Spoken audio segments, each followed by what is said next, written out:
Hello and welcome to this edition of Ritter's Rant. Today, I had an interesting debate slash discussion on X in a debate hosted by Mario Nafal with Jonathan Conricus. Jonathan Conricus is a former IDF lieutenant colonel, spokesperson for the Israeli Defense Force, and he's currently a fellow at the Foundation for the Defense of Democracies, based in Washington, D.C. I think it was founded in 2001. I think originally it was called, I think the term is Emet. I don't speak Hebrew, as Jonathan pointed out. So I think Emet, if it's pronounced properly, means truth. It's ironic. But it since then has transformed into an extension, a de facto extension of the Israeli Ministry of Strategic Affairs, and today functions as a think tank, a pro think tank that is targeting Iran. Basically, this is a think tank whose mission is to bring about the demise of the Islamic Republic of Iran through so-called academic studies, etc. I'm not here to rehash the debate, nor am I here to attack Jonathan. The time for that was at the debate, and we did what we did, and that's where I'm just here to reflect on sort of a takeaway from this debate, a big one for me. You see, I pointed out to Jonathan that Israel's actions in targeting Iran were in violation of international law. I talked about the United Nations Charter, Article, I think, 2, Chapter 4, that prohibits threats or acts of violence. And I noted that Israel hadn't sought to articulate a cognizable claim of preemptive self-defense under Article 51. I also talked about Israel's relationship with the Nuclear Non-Proliferation Treaty as a nation that refuses to sign the Nuclear Non-Proliferation Treaty, yet has a nuclear weapons program, and having the audacity to attack a nation that has signed the Nuclear Non-Proliferation Treaty has been found by the International Atomic Energy Agency, the agency designed to enforce the safeguards aspects of this treaty, not to have a nuclear weapons program. It just seemed it odd that he would so willingly admit to this. He said that Israel has no intention, doesn't care about the United Nations Charter. And he sort of criticized me for, citing chapter and verse, the various international laws that Israel broke. And likewise, he has no concern whatsoever for the Nuclear Non-Proliferation Treaty. Well, they're a big fan of pointing to Iran saying, you're violating this treaty, but they don't sign it themselves, nor will they, because they view this treaty to be an impediment to Israeli ambitions. There wasn't even effort made by this former spokesperson of the Israeli Defense Force, this former spokesperson of the State of Israel, to defend Israel's actions.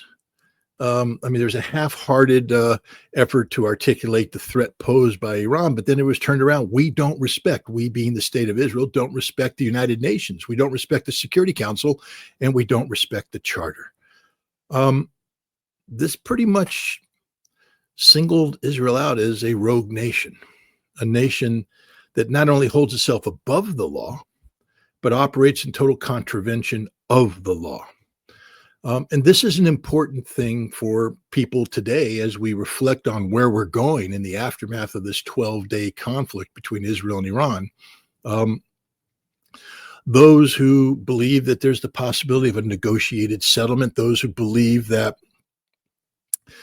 the international community can rally around and bring stability to the region, the answer is it never will.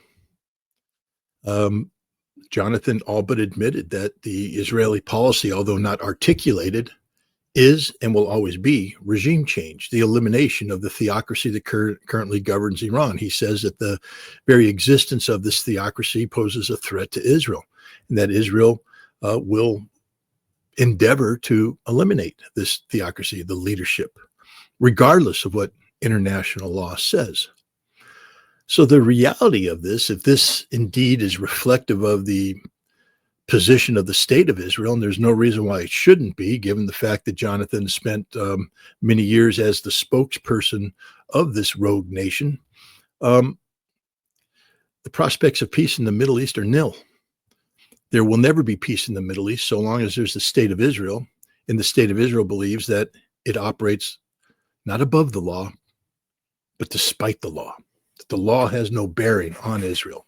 That Israel will, when the time necessitates, accuse others of violating the law, but Israel recognizes no law but the law of Israel. Now, there are nations out there that will rally around Israel, the United States for one, and defend this action, although it's abhorrent that the United States, constitutional republic that puts so much emphasis on the rule of law and the role of the Constitution in defining who we are and what we are as a nation, noting that the United Nations Charter, a treaty, has been ratified by the United States Senate, signed by a president, and therefore is enshrined as law by the Constitution, that we, the people of the United States, citizens of a nation of law, will rally to the support of a nation that operates irregardless of the law, in total defiance of the law. That denigrates us collectively. But it also points out that the problem for peace and security in the Middle East isn't Iran. It isn't Hezbollah. It isn't Hamas. It isn't Iraq, Syria, Yemen, or any of these nations. The problem is Israel, a nation that proudly and boldly admits that it operates as an outlaw state. What are we going to do about this problem? That's, if you can answer that question, you found a solution to peace in the Middle East. But right now, there is no answer. We will continue to support Israel, which means that the Middle East, and indeed the world, is doomed to continuous cycles of violence until there is finally a solution to the Israeli problem. Thanks for listening. That was my rant. I'll see you next time.